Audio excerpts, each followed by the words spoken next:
Now, one of the big events that happened this weekend was the Russian presidential election. We have the results in now, and President Putin has won those elections with a landslide. Apparently, 88% of the vote in the exit polls, although they haven't totally finished counting all of the votes and tallying them up. It might change by 1 or 2% when we get all the results in. And there was a very good turnout as well. Apparently, 74% of people actually turned out to vote in these elections, which is much higher than the turnout you normally get in a UK election, very surprisingly. You would think that you would get a similar turnout here or above, but that's just the way it goes. It just shows how much people are disappointed and turned off by politicians in this country, in the UK, compared to in Russia. Now, there were 4 candidates on the ballot paper. The other 3 candidates were someone from the old Communist Party in the Soviet days. He didn't get very many votes. Someone from a Liberal Party and an independent. None of them got very many votes at all. But the big turnout was for President Putin to stay on in a 5th term as president.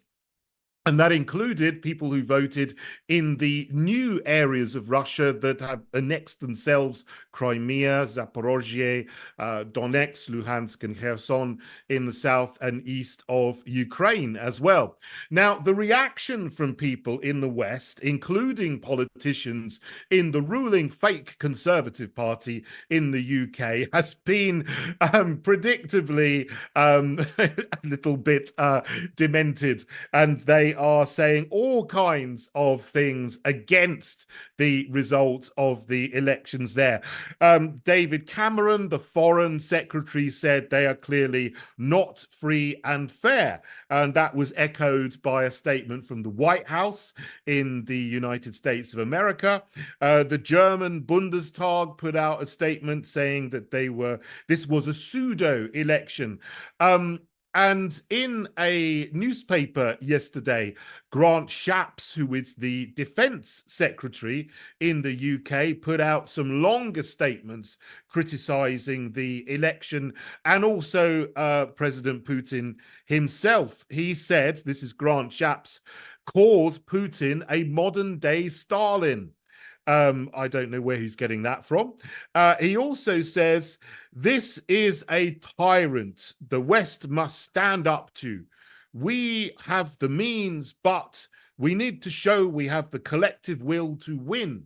Now, I assume that he's talking there about continuing to escalate the conflict in Ukraine, which is a very, very silly thing to say after President Putin has just won the elections and is going to be the president of Russia for the next 6 years. You would think that someone who is a little bit more sensible and cool-headed would put out a statement that was at least neutral, maybe slightly congratulatory, and try to de-escalate the tensions and not escalate into a hot war with Russia. But that seems to be what the Defense Secretary, Foreign Secretary, Prime Minister of this country, other heads of state in other countries in the West who are members of NATO seem to want to do.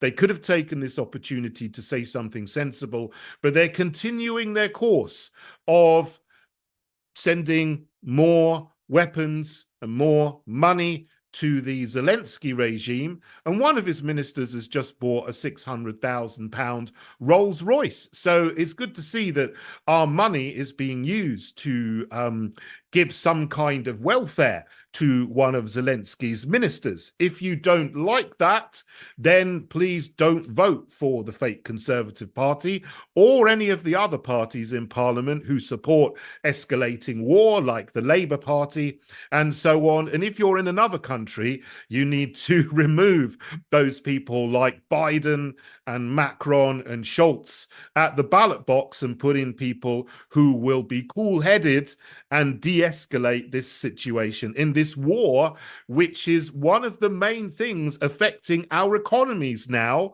in the West, which the media don't tell you about, and has been doing since the start of the special military operation in 2022, which could have been over in a couple of weeks if Boris Johnson hadn't gone to Kiev to persuade Zelensky not to sign a peace agreement with Putin, which was already arranged in Turkey in 2022. And we need to get rid of people who put others in place, like Victoria Nuland, who started the coup and started the actual war that is going on back in 2014.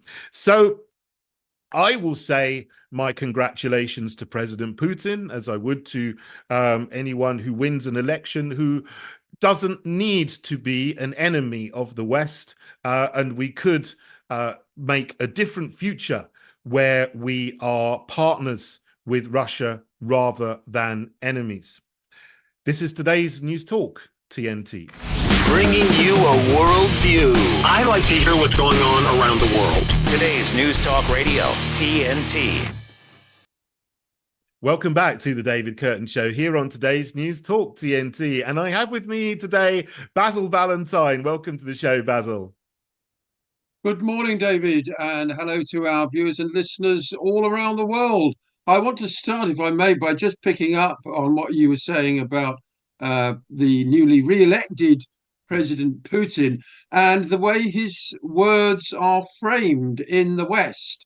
The Independent this morning reporting that Putin is threatening NATO with World War III.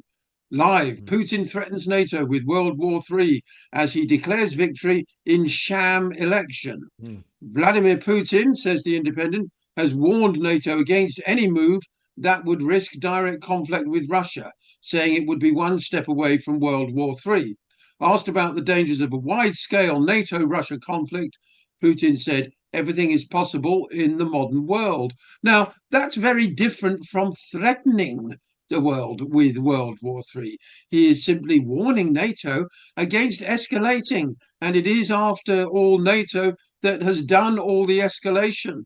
It's NATO that ripped up the Minsk agreements, that didn't agree by the gentleman's agreement that James Baker made with the Soviets as it crumbled in the early 1990s, not to advance NATO eastward. So all Putin is doing really is saying, do not bring your NATO troops into Ukraine.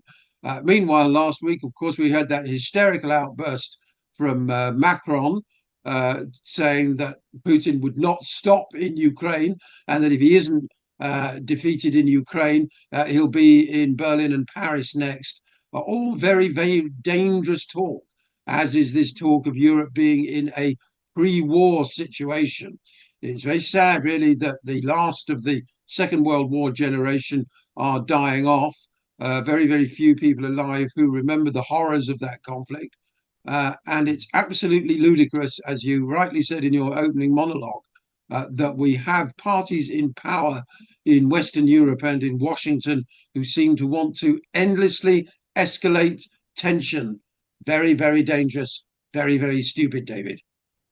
Indeed. And, you know, I've been calling for a different path since the beginning, and you and many others have as well. I wish we had people in there who had some kind of common sense in this whole situation. But it seems that there's even a more of a plan here, because they instigated this color revolution in 2014. And there are documents that have been circulating that suggest some people actually don't just want to stop in Ukraine. It's being framed as, well, we need to stop Putin and take back this territory in Ukraine and give them their independence, which is never going to happen. But some people actually seem to be so crazy that they want to instigate a color revolution in Russia itself and get some kind of regime change and then split Russia up into 20 different statelets that the American military-industrial complex could control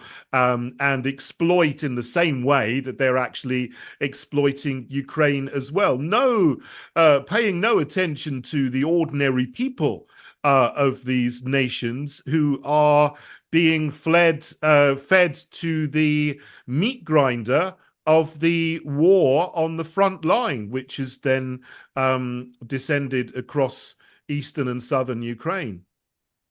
Absolutely. The terrible cost in human suffering is something always glossed over these days by politicians when talking about wars. But at the same time, they're very ready to, as you said, David Cameron, denigrating Putin's election as a sham. Who voted for David Cameron the last time? Long time ago, since anybody voted for David Cameron. Our own election system is deeply flawed, as is the United States, of course. And British voters are going to the polls at some point later this year, more dissatisfied with our own electoral system than at any time previously, according to opinion polls. And for all that the election in Russia may be flawed, there's no doubt that Vladimir Putin is very popular among the electorate. That's a fact. I mean, if you simply want to take a clipboard out and walk around St. Petersburg or Moscow or anywhere further east for that matter and ask people, do they support Putin? You will find overwhelmingly people say that they do. Now, you can say that they're all brainwashed or whatever, or that they're afraid to tell the truth to a bloke with a clipboard, who knows? But, on all known evidence, he's extremely popular, much more popular than Rishi Sunak or Joe Biden, for that matter. And, to say the last election in America was a sham is an insult to shams, David, quite frankly. And it's highly doubtful whether there'll be a free and fair election in the United States this time round as well. And even if there is, we all know now of the power and influence of the permanent Washington deep state. Some people get a bit hot under the collar at the term deep state, thinking it means something conspiratorial. It doesn't mean anything of the kind. It simply means those individuals and organizations in Washington who do not change when the president changes, and who in fact limit the power of what the president can do. In Russia, I think Putin can do what he likes. So one could argue that for all these sham elections in Russia, they have a popular leader who, once elected, can do what he likes. Whereas in the United States, they have sham elections. And then even when he gets elected, the bloke in charge is extremely restricted, because there are all sorts of agencies and apparatchiks behind him who will stop him from doing anything too interesting or important. Yeah, absolutely. And, I think he's popular because he's made some good decisions to do with running the nation and running the economy, and life for ordinary people is improving. And for many ordinary people, it's good. I mean, they have a very, very low debt to GDP ratio. They have hardly any national debt at all. I think it's less than 10%, whereas the UK has a mountain of national debt, nearly £3 trillion. America's national debt is even greater, 34 trillion, and it's rising by about $4 trillion every year. It's a mountain of debt that they're never going to get out of. And it equates to hundreds of thousands of pounds of national debt for each person in the United States. Russia doesn't live under that burden, so they don't have a huge mountain of borrowing that they need to borrow more and pay interest on to provide services to the people. And the Western leaders like Liz Truss and so on, who was foreign secretary at the time of the beginning of the special military operation, said she wanted to cripple Russia's economy and put loads and loads of sanctions on top of sanctions on top of sanctions against the Russian economy. But they didn't work. They actually backfired on the West, and the Russian economy has grown because they're making new trade links with China, with India, with Middle Eastern countries. And that is proving a boon to the Russian economy and prosperity. It's benefiting ordinary people. And also, they don't have all of this utterly degenerate, disgusting woke nonsense that we have, which goes beyond, woke being a joke. It goes into actually grooming children into giving them the most disgusting sexualizing materials in schools. They don't have that in Russia. In fact, they protect their children. They have laws to protect children from sexualizing propaganda. If you do what people did in this country, in schools in England and schools in America, Scotland, wherever, if you did that in Russia, you'd find yourself in prison immediately. They are not going to stand for anybody trying to ruin and destroy the minds of young people and pervert the minds of children. They won't have it. So I think Putin is popular because they see he is protecting ordinary Russian citizens and Russian children from the degeneracy which is coming from the West. So, I think he's doing a good thing there. Yes, he's reinforced traditional Russian values, and he's a member of the Orthodox Church himself. And from everything we've seen from the likes of Tucker Carlson's his famous visit to the supermarket in Russia, Russians enjoy a very good standard of living at a fraction of the cost of Americans. Moscow apparently is a thriving city, very nice architecture, clean, very low crime. We're not really allowed to say these things. We say these things. You're described as a Putin apologist, attacked, and all the rest of it. I'm very glad that we can say these things on TNT. And of course, crucially, David, the British people have no beef whatsoever with the Russian people. They're very nice people, apparently. Patrick Henningsen has been in Russia recently. He's given me only glowing reports of his interactions with Russian natives. And why not? Human beings are human beings the world over.